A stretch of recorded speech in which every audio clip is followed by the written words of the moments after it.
estas mujeres que a veces están en un cuarto y no quieren hablar por ser estigmatizadas, no se lo callen. O sea, no se lo callen. Tenemos que hablar. Yo sí tengo que proteger mis emociones a partir de no entregarle toda mi información de mi cotidianidad. Es como darle un poder a alguien de manipular tus emociones. La migración masiva es la historia más antigua, más presente y más futura de la humanidad. Es la historia más compartida.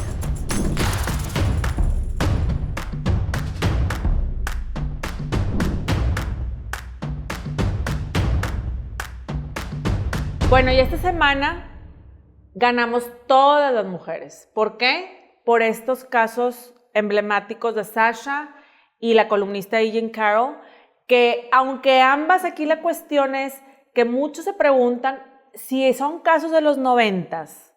¿Por qué ahorita? Esa no es la pregunta. Yo sí he visto mucho en redes sociales que ¿por qué? En vez de decir bravo. Bravo por las mujeres, porque esto sí es un punto final y un punto hacia adelante.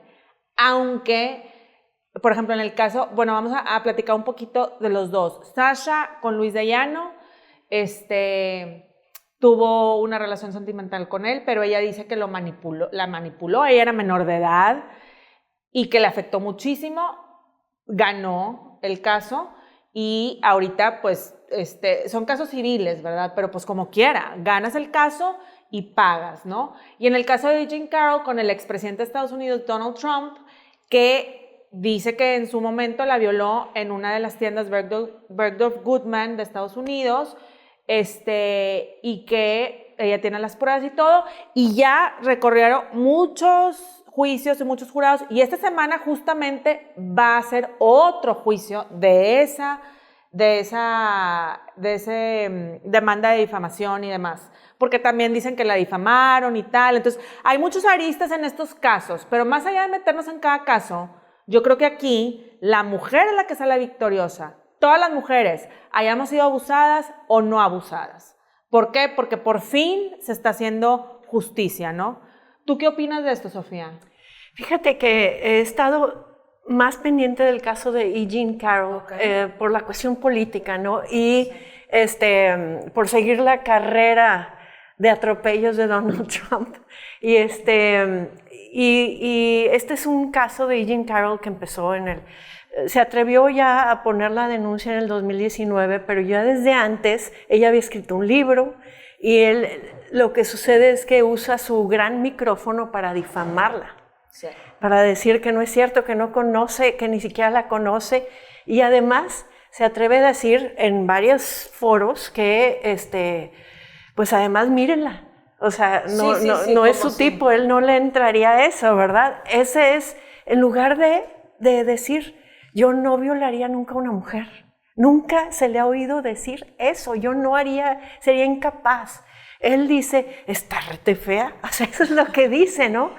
Y resulta que no es una demanda por la violencia que ya prescribió, o sea, esa violación, ese crimen ya prescribió, es una demanda por la difamación, porque encima de todo el daño, desde su púlpito la difamó, ¿no? Y se agarró de una ley que estuvo vigente un poco, que era de adultos, ¿no? De adultos que ahora en Nueva York. En este tiempo cambió la ley en Nueva York, que se pueden volver a sacar estos casos viejos, porque resulta que sí, dice Marce, lo que sucedió en el 90 no se denunciaba.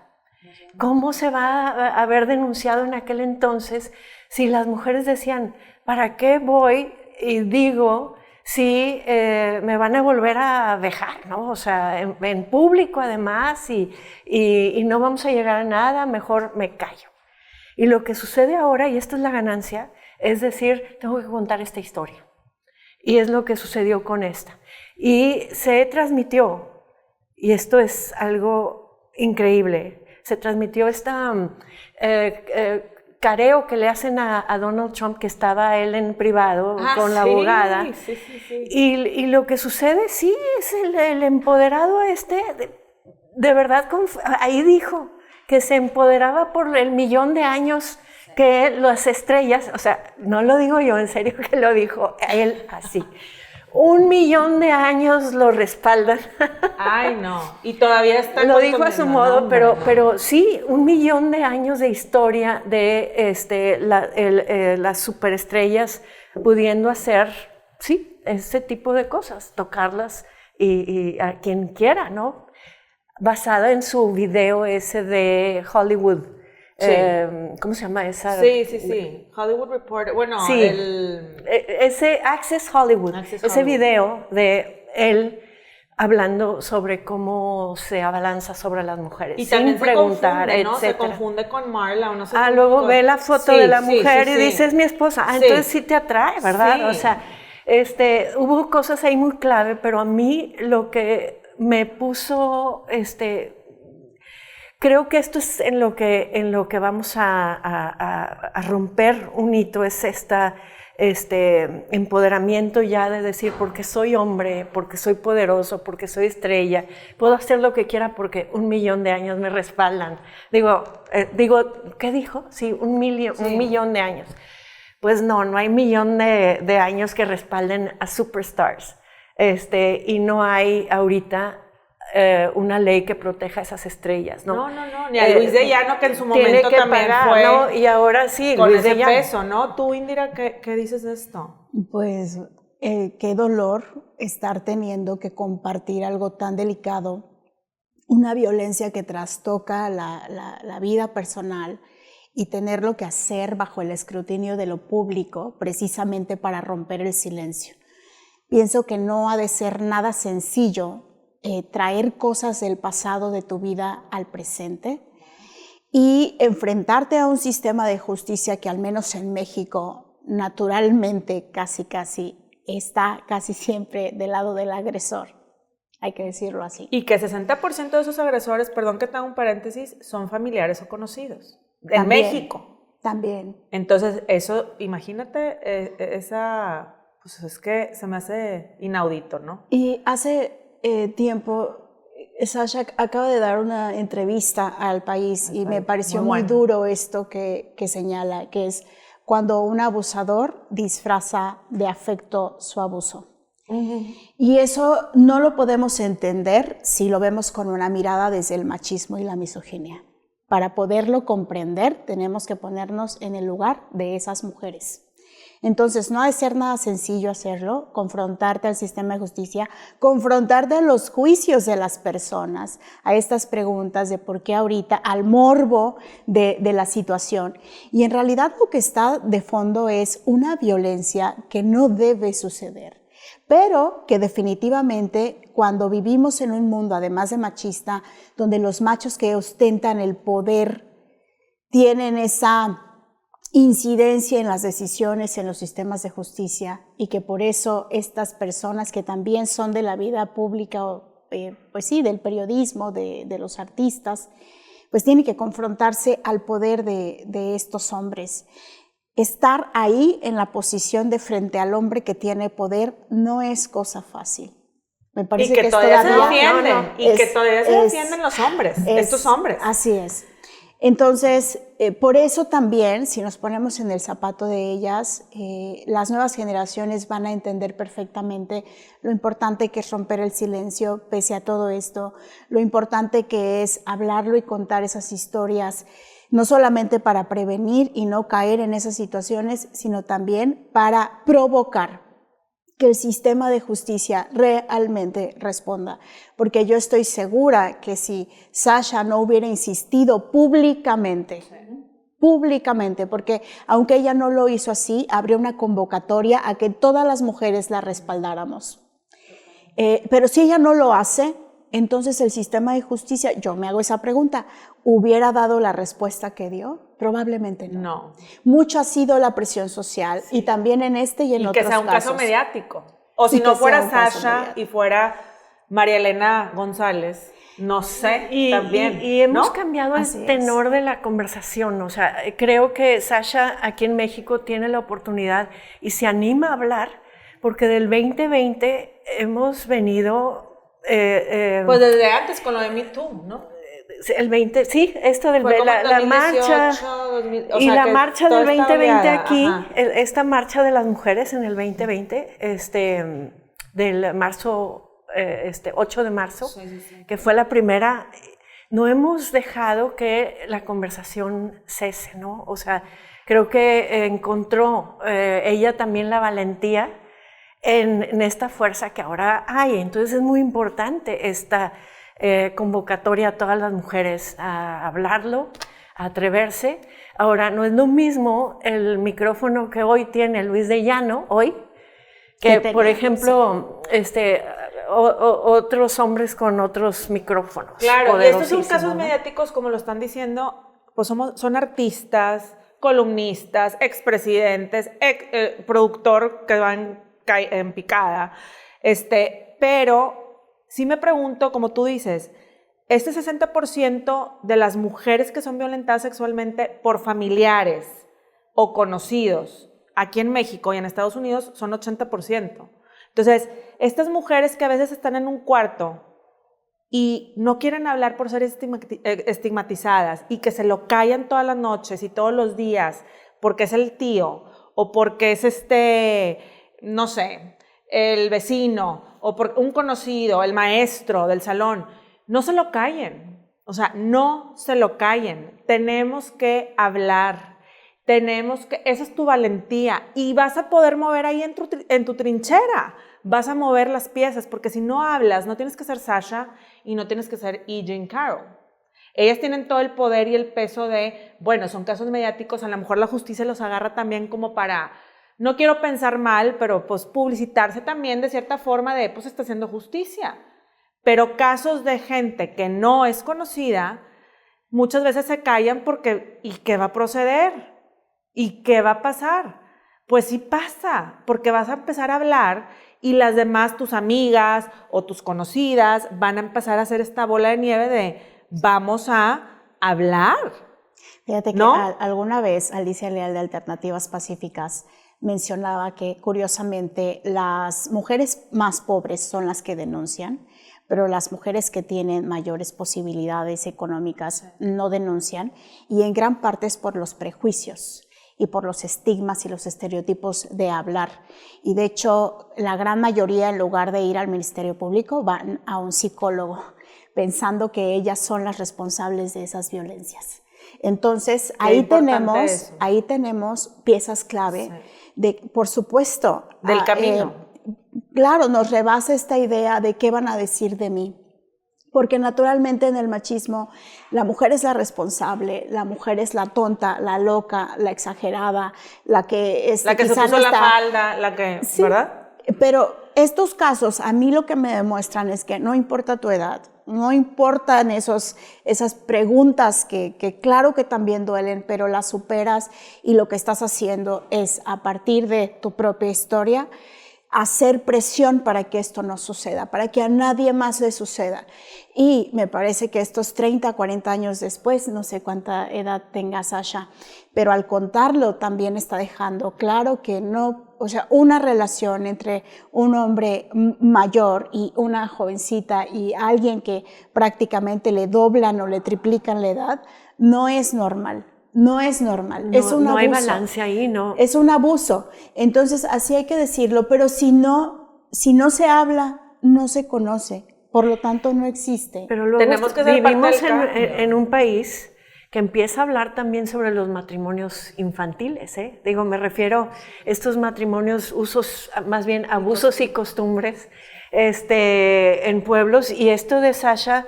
A mucha gente le puede decir, bueno, ¿qué tiene que ver que una niña de 14 años o no sé qué edad esté con un hombre mayor si en muchos pueblos de México muchos hombres mayores van y escogen una niña para llevársela en matrimonio, ¿no? Y entonces hay que decir, ni siquiera grooming le hicieron esa niña simplemente...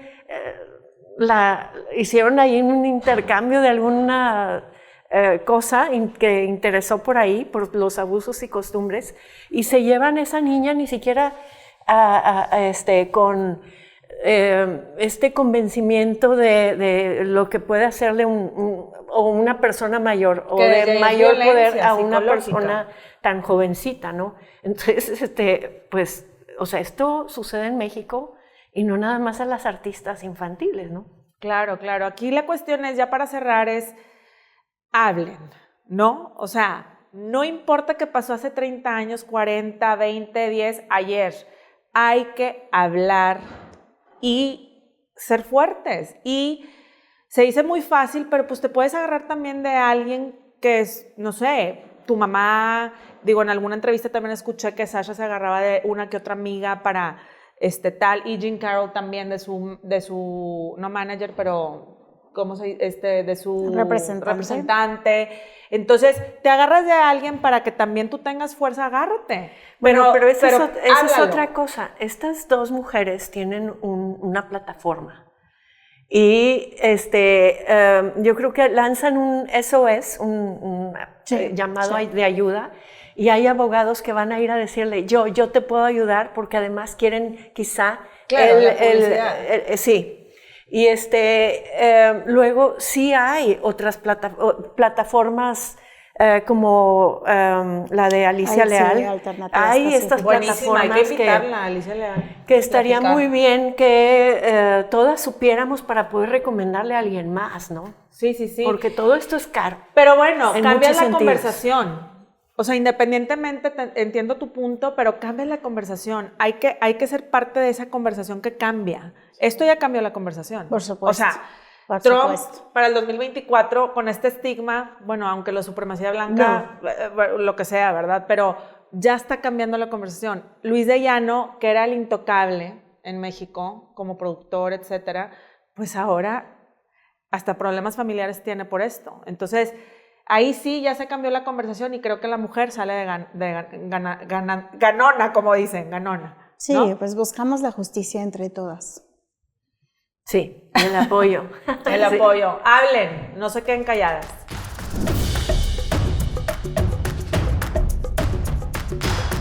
Bueno, y el fin del título 42, que este título se creó hace años para cuestiones de salud, para cuestiones de tener un poco lo que está en la frontera, o sea, la gente que pasaba por la frontera, y en la época de Trump, cuando fue en la época de pandemia, lo utilizaron por el COVID. Ahora se quita el título 42 y hay 1000 preguntas en el aire, porque mucha gente no entiende qué significa que se haya quitado el título 42 y si beneficia o no. Pero mientras tanto, ahorita en estos días, en cuanto se quitó, hay más de 10,000 migrantes cruzando la frontera, acampando, con niños en brazos, bebés, y que se están separando de sus familias, y esto cae en un riesgo de tráfico de niños, ¿sí? Y que los cárteles que están ahí metidos y toda esta gente que está metida ahí en cuestiones de tráfico de niños y droga, etcétera, pues ven esta parte vulnerable y lamentablemente se aprovechan de ella. Estamos hablando ahorita de 4,000 niños en riesgo, 4,000. Y se me hacen pocos, ese es el dato que encontré de parte de la UNICEF. Entonces, se me hace poco, pero de niños que están desamparados, ¿sí? Y que hay veces que logran cruzar, y si es que logran cruzar, allá son explotados también. El New York Times acaba de sacar una publicación en donde trabajan en fábricas de Cheerios, de Fruit of the Loom, y son niños, salen las fotos chiquititos, obviamente les tapan la cara, pero no pasan ni de los 10 años, en condiciones infrahumanas trabajando. Entonces, aquí hay muchos aristas, pero sí, a mí en lo personal me interesa mucho los derechos humanos, y yo sé que ustedes también, y yo creo que el tema del título 42, que ahorita está en ebullición en la agenda nacional e internacional, se está tratando por encima y superficialmente. No se está llegando a la parte de derechos humanos y simplemente se está politizando y están jugando ahí como con pelotitas con la gente. Y hay niños. Las imágenes están, aquí en producción, ojalá y las pongan, están desgarradoras, cruzando, clavándose las púas. Eso es lo de menos. Unos diciéndole adiós al papá porque el papá ya se está yendo y el niño no pudo nadar. Entonces, ¿Tú qué opinas de esto, Indira? El peor contexto político para un problema tan grave y tan añejo, que es la puerta o la antesala de las elecciones en Estados Unidos y México, que lo único que han hecho es este ping-pong de responsabilidades donde nadie quiere asumir el papel que se tiene. Primero, pues por los países, que finalmente también hay que hacer un análisis de cómo estas infancias y estas personas están saliendo de países que hoy tienen graves políticas que obviamente están afectando a la población y normalmente en su naturaleza las políticas económicas principalmente, pero también la seguridad. Entonces, Centroamérica, Cuba, Venezuela, México, obviamente, prácticamente estamos sacando a la gente y orillándola, porque aquí yo quiero hacer una precisión, la persona que migra sin documentos no migra porque quiere. Exactamente. Punto. Entonces, todas esas necesidades cada vez están haciendo que orillemos a las personas a que agarren lo que tengan, a su familia y se vayan de sus países. Esto es una realidad lamentable, cierto, añeja, o sea, ha pasado durante mucho tiempo. Sin embargo, hoy se está recrudeciendo por el contexto social, político y económico que hay en estos países que acabo de mencionar. Y los que se sumen, tenemos Argentina y también tenemos, en fin. Entonces, esa es una primera parte, en el peor contexto político y con la lamentable realidad, sí, de una violación constante a los derechos humanos, porque no hay una capacidad institucional ni de este lado de la frontera ni del otro. Yo hace no mucho, digo sarcásticamente, decía que Trump dijo, ¿no?, que íbamos a pagar el muro, que él iba a hacer que pagáramos el muro. Y pues nada más que no nos dijo que la frontera de ese muro no es el cordón de los estados fronterizos, sino más bien es desde Baja California hasta Campeche. Y México se ha convertido en esa gran frontera. Muy buen punto. Entonces, obviamente que cuando no hay responsabilidad, pues las personas están en esa ambivalencia de a ver quién se apiada de ellas. Y todo lo que conlleva también la parte psicológica y de ansiedad y todo esto, o sea, esa parte, pues ni alcanzamos a verla, y menos los políticos. O sea, esa conversación ni siquiera existe, y es gente que va a estar muy afectada. O sea, son niños que en el futuro van a crecer. ¿Cómo van a crecer? O sea, sin padres, separados, ansiedad porque te quitan a la mamá desde chiquito. O sea, hay muchas cosas aquí, cuestiones emocionales y psicológicas que repercutan después en las sociedades y que no nos está importando en este momento porque se nos hace más rápido y atacar el problema superficial, ¿no? ¿Tú, Sofía? Ahí voy a lo histórico. Ándale, no, sí. a lo histórico. La migración masiva es la historia más antigua, más presente y más futura de la humanidad. Es la historia más compartida. Porque no, aunque ahorita está sucediendo en estas regiones, no es exclusiva de aquí, es ahorita, lo estamos mirando ahorita y entonces todos señalan y acusan a todos estos seres humanos que transitan, ¿no? Que yo quisiera pensar que la mayoría porta a sus propios hijos para tratar de salvarlos, porque ese es el llamado. Todo ser vivo, ya no digo ser humano, tiene el llamado a salvar la siguiente generación. Así sean flora, fauna o lo que sea, eso es. Y entonces es ese llamado. Nadie quiere irse a la fiesta, nadie cruza todo este territorio peligrosísimo porque está divertido. ¿Por qué están cruzando? ¿Por qué es más, no es sexy ir a arreglarles los problemas de raíz para que la gente pueda quedarse en su hogar? Nadie quiere cortar sus raíces, es muy doloroso.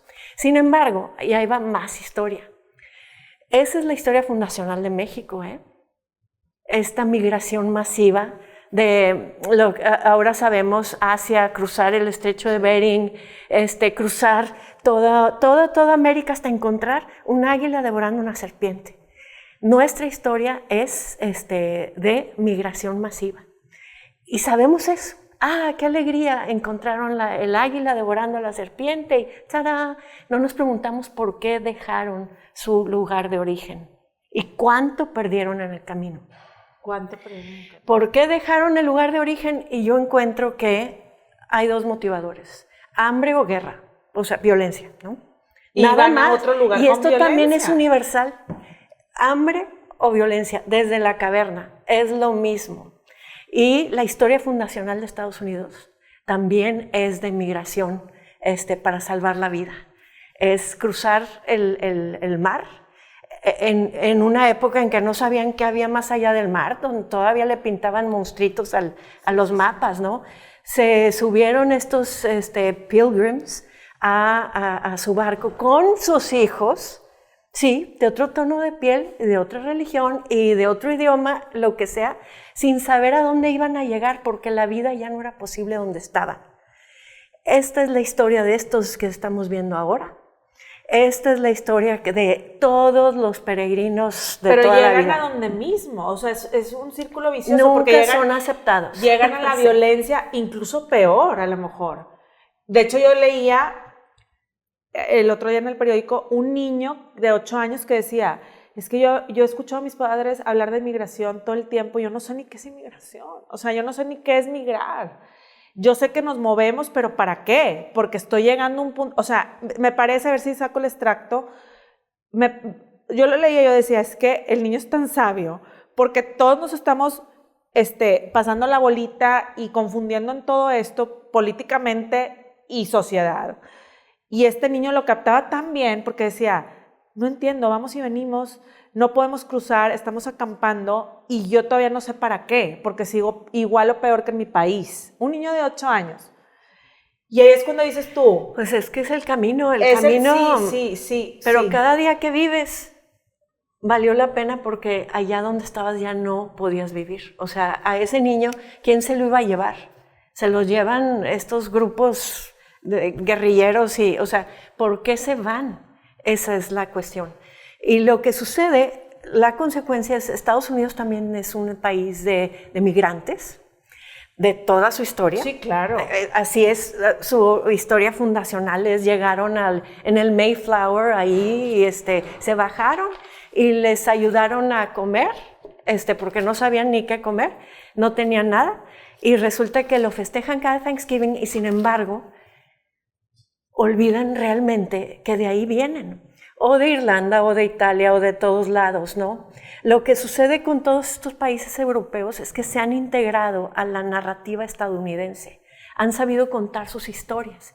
Y lo que yo he encontrado, porque sí he ido a hablar sobre esto, porque lo has escrito en tus libros, ¿no? Sí, tengo una novela Ajá. que precisamente se trata de un éxodo masivo, de un país esfumado, ¿no? Los países ¿Cómo se llama? esfuman. Peregrinos. Peregrinos.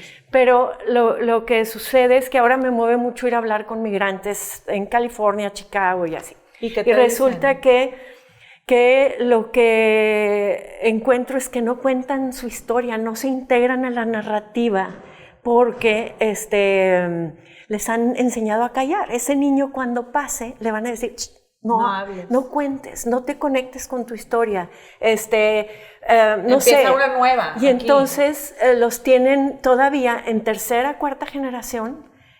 Ya no se acuerdan de dónde vienen, nadie les contó, lo olvidan y más bien deberían de empezar a contar su historia, integrarse a la narrativa y decir, aquí estamos, ¿qué aportamos? Mucho más de lo que o sea, se olvidan de ser mexicanos. ¿O no? Les pesa esto porque tienen que vivir en la oscuridad del sin papeles. Les pasa como a los indígenas en algún momento que llegan a la ciudad, que son del campo y llegan a la ciudad y no hables tu idioma, no te vistas con esa ropa, intenta casi camuflajearte. La misma cultura. ¿Todo? Porque, ¿sabes? O sea, la abuela, se pasan de generación en generación. Es que ellos sí, porque todo esto es muy doloroso, ¿no? El dolor no se lo quieres heredar, pero además hay esta discriminación, estigma y peligro real de que te pesque la migra, ¿no? Es más, o sea, de que seas ciudadano con papeles y todo en regla ya, sí, sí, sí. y que de todas maneras te pesquen y toda tu vida tienes que probarles que sí perteneces ahí. Pero ¿no? mira, aunque no lo digas, pues hace poquito fui a Chicago y era el día septiembre 15. O sea, yo haz de cuenta que iba caminando ya con mis hijos así y salieron todas estas trocas con banderas de México, no sé qué. O sea, aunque no lo digan, ellos están muy orgullosos y bravo porque lo lograron. O sea, yo decía, órale, eso nunca se los va a dar México, qué triste. Pero no se los va a dar México porque tenían un carrazo y así. Y entonces la hicieron. Pero sí, lo que tú dices, tipo, mexicano, y luego pasaba, haz de cuenta que la mamá y la recogían y de que es que nos hicimos aquí, somos de Estados Unidos. O sea, su lenguaje era somos estadounidenses sin decirlo, sin decir no somos mexicanos, pero les daba pena decir mexicanos, pero no, es una cosa ahí. Es una ambigüedad. Una ambigüedad. Es una ambigüedad, Una porque ambigüedad. la historia última del orgullo mexa que hay en Estados Unidos ha sido a partir de una creciente comunidad latina que ha alcanzado ciertas posiciones de poder en diferentes ámbitos. Son una Salma Hayek, político. No, por ejemplo, Político. sí. Entonces, cuando ya ves que, sí se vale decir que soy mexicano o mexicana y soy talentoso y brillo en una sociedad en la que se supone que no pertenezco, bueno, entonces ya nos da un poquito de menos pena. Pero en realidad, toda la discriminación y el desprecio, tú lo acabas de decir, de la supremacía blanca y de no reconocer... que va en aumento. Y de no reconocer un origen, porque Estados Unidos se hizo de migrantes, ¿no? Oye, entonces, aquí no hay tengo un el dato, reconocimiento me fui a de hacer eso. de libreta, Depende de qué 2.7 migrantes, millones de dólares al año. Bueno, es de que la migrar, gente migrante que trabaja allá, les deja migrar es un a activo. Estados Unidos. Migrar es un activo, es la historia de la humanidad, pero inconsistentemente se enfrentan. Por ejemplo, de los países que salen, se enfrentan al sistema político que hace un desmadre. Sí. Dilo tal cual. Pero allá se enfrentan también a un sistema económico. Te lo ponemos así. Ahora sí que muy mexa nos pusimos, pero en un sistema económico también muy desigual y muy injusto ahora mismo, sí, carente de una visión social. Entonces, pues imagínate, si tú ves el contraste, ya no sabes distinguir qué es mejor, si andar con la trocota del año, pero con estas discriminaciones, otro tipo de problema, otro tipo de inseguridades, o no andar con la trocota del año, pero también enfrentarte que no puedes ir a un hospital o que no tienes acceso a la educación o que no hay manera en que puedas ser un campesino que sea próspero. Entonces, pues es una dicotomía. No pueden acceder es una a los dicotomía servicios. muy Y como tú muy fuerte en dices, se nuestros australizan tanto. Acabé en un restaurante que no me acuerdo el nombre, si no lo diría, porque estaba buenísimo, mexicano, chiquitito, de esos como en San de Antonio. la fonda. No, cuando fui a Chicago recientemente, pero haz de cuenta que, porque ya era bien noche, todo estaba cerrado, no, volvería a ir fácil, luego les doy el nombre, pero todos eran familiares, la que cocinaba, el que estaba ahí, y estaba así.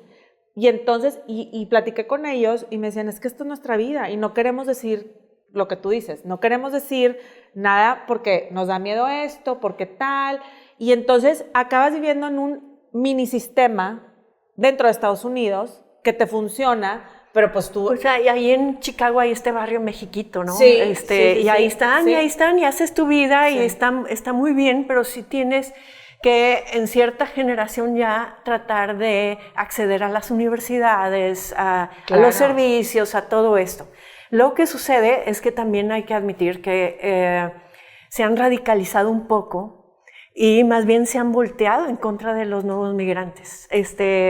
Ahorita mismo hay elecciones y resulta que esta es la importancia y el peso que tienen los migrantes y más bien las minorías que están creciendo en Estados Unidos, es que ahorita la disputa por la presidencia se va a dar, o sea, se van a disputar esta población para conquistarlos, para conquistarles el voto, ¿no? Totalmente. Y esto les tiene que dar mucho más fuerza también, como decir, ya me estás mirando. Entonces, ¿qué puedo hacer con esa mirada?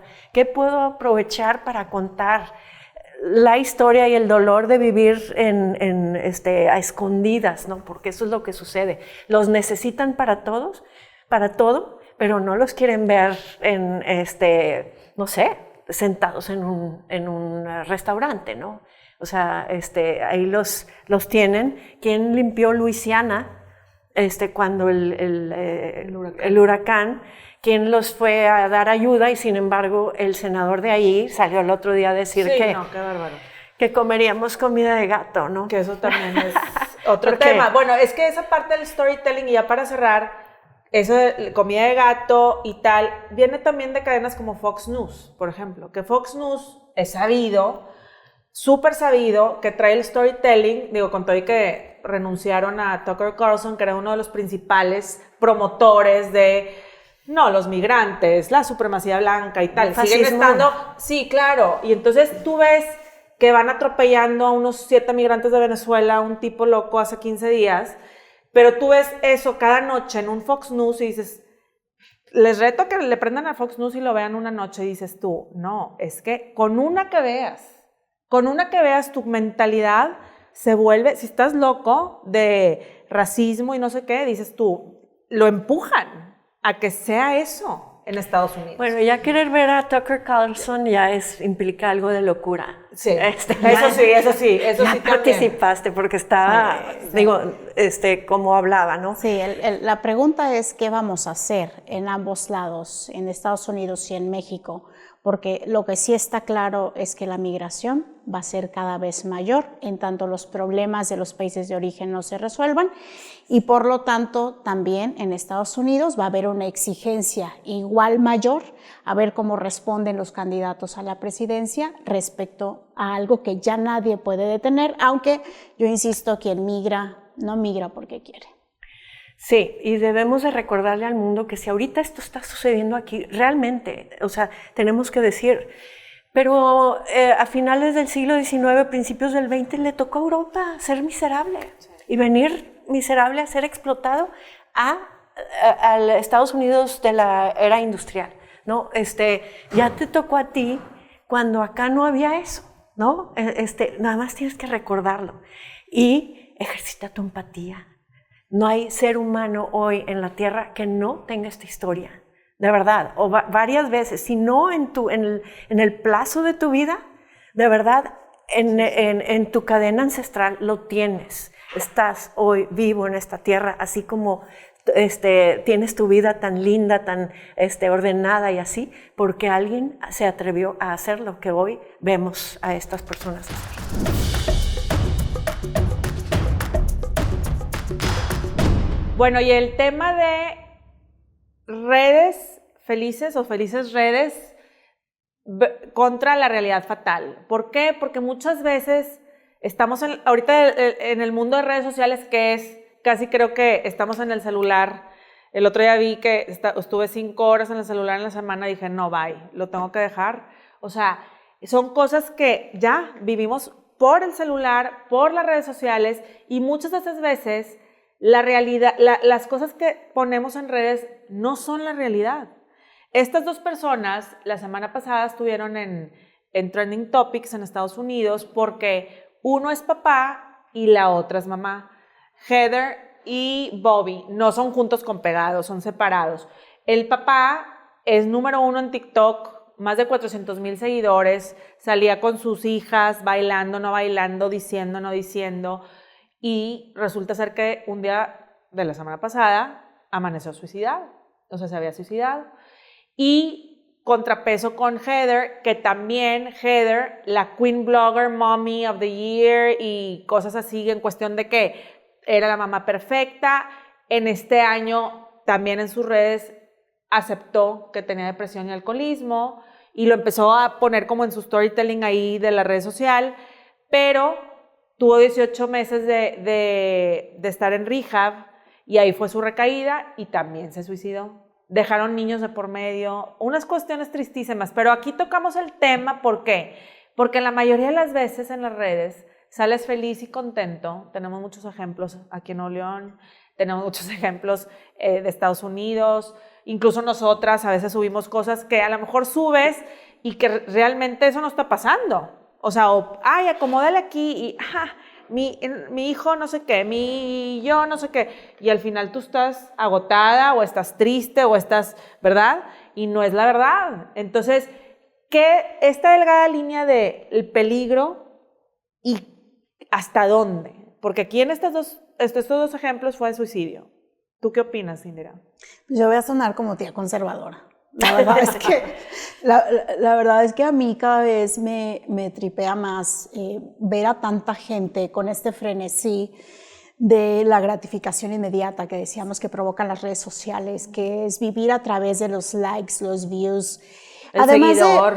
Sí, además de cosas cotidianas, porque al final del día cada quien tiene sus canales incluso de trabajo, ¿no? Por ejemplo, en mi caso, yo tengo que informarle a la gente, para mí es una manera de comunicarme, de transparentar, de enseñar incluso ciertos temas que son muy complicados de lo que hago en mi trabajo. Pero fuera de eso, yo sí me doy cuenta que cuando quieres reflejar la cotidianidad, las redes están hechas para que todo sea bonito y todo sea feliz y todo sea alegre, o bien caigas también en, bueno, voy a mostrar mi tristeza y mi complejidad, como este caso el alcoholismo o ciertos problemas que tengo, pero que al final también la conversación es muy dicotómica. Sí. O sea, es a favor o es en contra, de ahí el término del hater o del que odia tu contenido o el que lo ama porque pues ya, no sé, le parece muy maravilloso escucharte.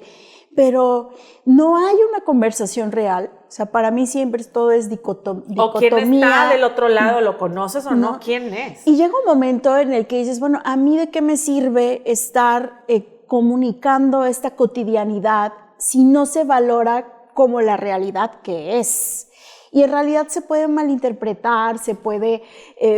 lo dejo a expensas de los juicios y las opiniones también de los demás, que, insisto, son de amor y odio, no hay intermedios, no hay una escala de grises en realidad. Y lastima eso tu bienestar mental, tu salud mental.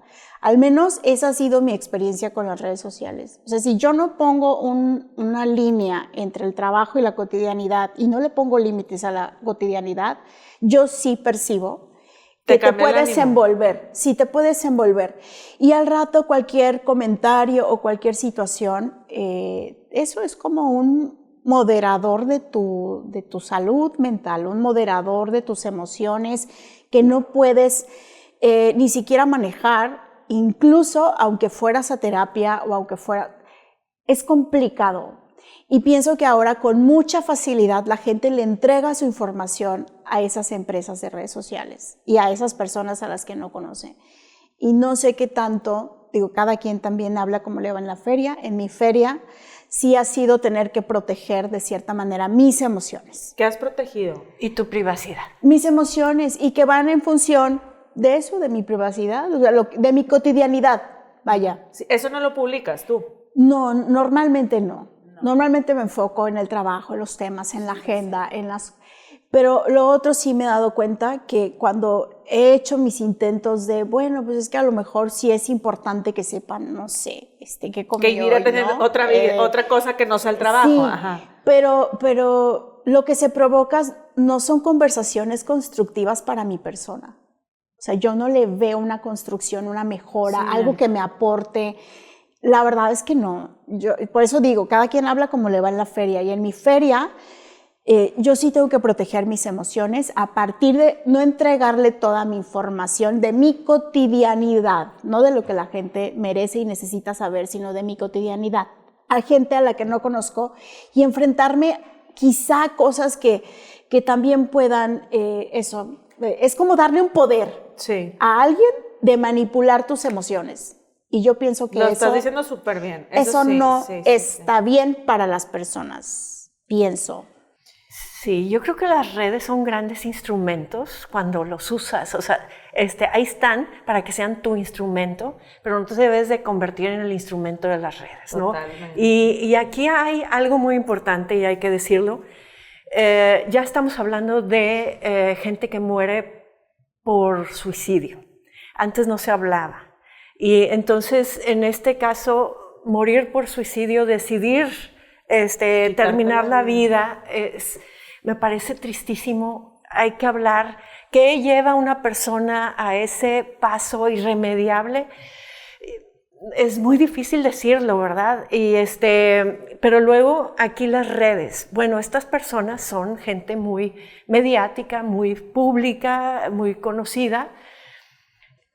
Y nos toca, ojalá, después ver qué los llevó al suicidio, porque es demasiado importante hablarlo, porque le sucede a gente todos los días que no es mediática, famosa. Dicen que porque venía un foreclosure de su casa, o sea, le iban a quitar la casa, era algo económico a Bobby, y entonces salen las hijas, imagínate desgarrador, porque todos sus seguidores le empezaron a preguntar, oye, y el pésame y todo, entonces pues las hijas tuvieron que salir con las que salía en el TikTok antes, bailando, a decir, mi papá se murió por temas económicos, lamentablemente. Sí. Pero nunca contó esa parte de la historia, como estamos diciendo, no, contaba, en el TikTok. Salía bailando y con lentes tipo no dormía por la angustia, ¿verdad? Sí, sí, sí. Es que imagínate, incluso una foto tan sencilla de comida, cómo es que las personas, es más, los restaurantes ya te hacen el emplatado especial para que tú le tomes una fotografía.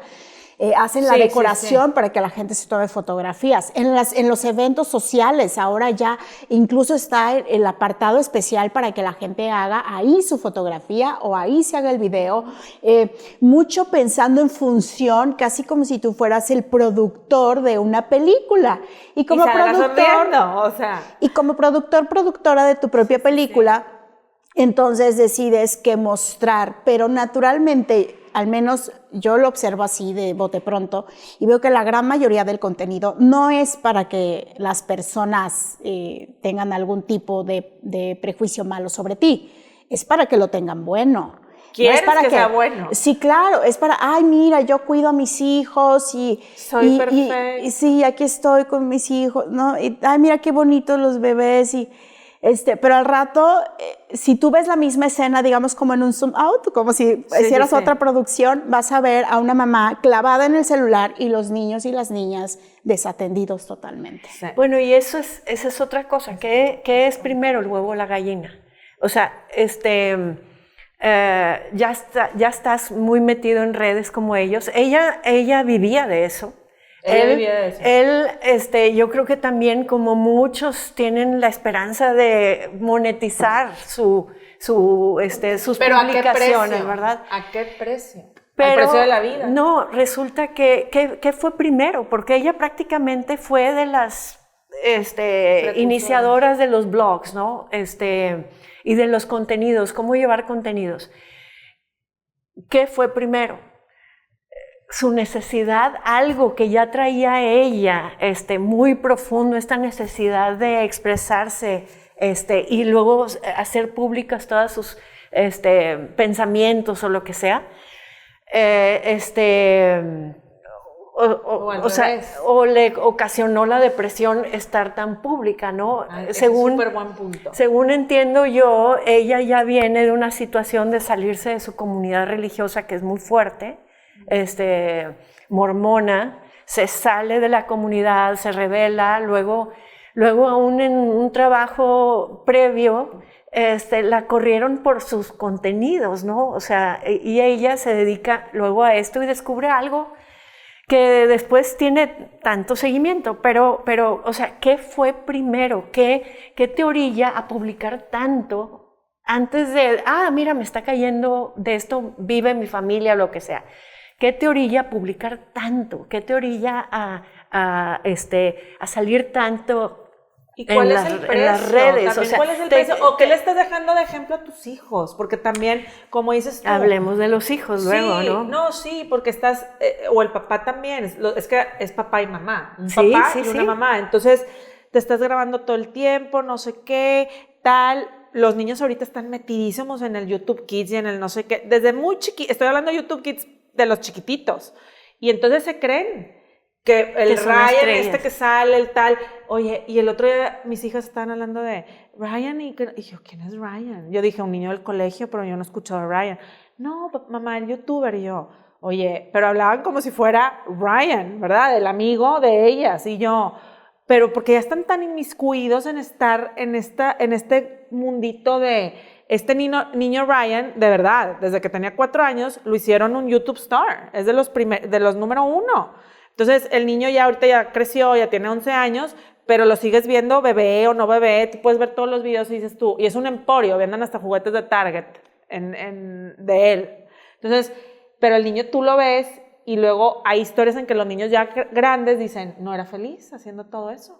No, mis papás me pusieron a hacerlo porque gané dinero, porque tal, y salí en tal show y no sé qué, y de ahí las que salieron con él, las hermanitas estas. Niño simpático, y hoy el niño simpático tiene que ser simpático siempre. Es que son las consecuencias de no poner límites, porque al final las adicciones no solamente son hacia las drogas, la gente también se puede hacer adicta a las redes sociales. Sí. Y al rato eso dejo que las redes sociales me dominen a mí en lugar de yo poner límites. O sea, no vamos a satanizar ningún hábito. Te convierten en su instrumento. Sí, porque al final del día, como dice Sofía, pues están monetizando, es un ingreso que digo, todo el mundo tiene que ver la forma de, ¿verdad? Y si tienes talento para eso, qué bueno. Pero si no le pones límites, sí puedes convertirte en un adicto de las redes sociales o adicta. Y segundo, puedes tener consecuencias emocionales más complejas de las que de por sí ya tienes. O sea, también es cierto que quien tiene una condición emocional, todo le puede afectar, hasta hacerse usuaria, no sé, de tomar café todos los días. Al final, somos un ser humano que siente. Entonces, hacernos conscientes de eso significa a nada ni a nadie darle el poder de manejar mis emociones, mis propias emociones.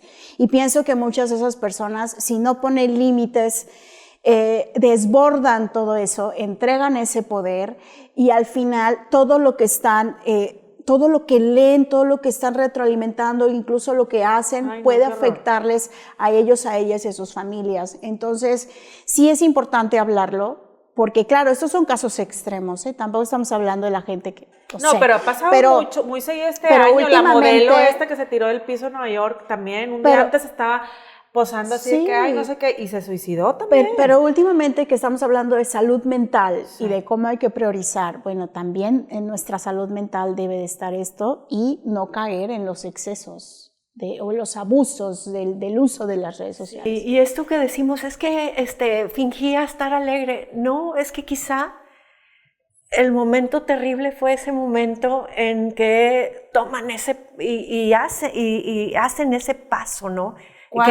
Es que no entendí. Ese momento, o sea, quizá se filmaron, estaban contentos. En ese momento. Pero la enfermedad mental todavía nos deja muchos misterios por resolver. Y que resulta que en el momento en que fueron llamados a cometer el acto que no tiene marcha atrás, lo hicieron y lo lograron. Y alguien lo explicó aquí una vez y me parece que nos puede a lo mejor también hasta dar algo de consuelo a los que quedamos, ¿no? Que es como un infarto. En ese momento tienes este llamado en la enfermedad mental, en esta depresión que te aborda, que te sobrepasa, y haces algo y en un instante ya no estás. Entonces es durísimo. Ni redes, ni nada. Hay que estar muy pendiente, hay que hablar también sobre porque todo sucede en la cabeza, este llamado está aquí. Hay que hacerle caso a la persona que lo sienta y hay que pedir ayuda. También, como hace rato que decíamos, deberíamos de también tener una lista de asociaciones que ayudan a gente que no sabe a quién acudir, porque esto no nada más le sucede a estos famosos. No, y las redes, mira. A todos. Las redes al final... Pues mira, aquí quedan las redes de ellos y ¿qué? ¿Verdad? O sea, yo sí creo que, ¿y después de las redes qué? Nada, silencio. Tu vida, ¿verdad? Entonces, ahí sí que a los que están adictos a las redes, digo, nos gustan las redes a todos, pero sí vivir por las redes y estar así, yo sí creo que es mejor ser neta, hablar con la verdad y decir, porque las niñas, por ejemplo, de este papá, desconocían esa parte del papá. Entonces, las protegía. Sí, pues vidas falsas van a provocar o crear información falsa. Gracias.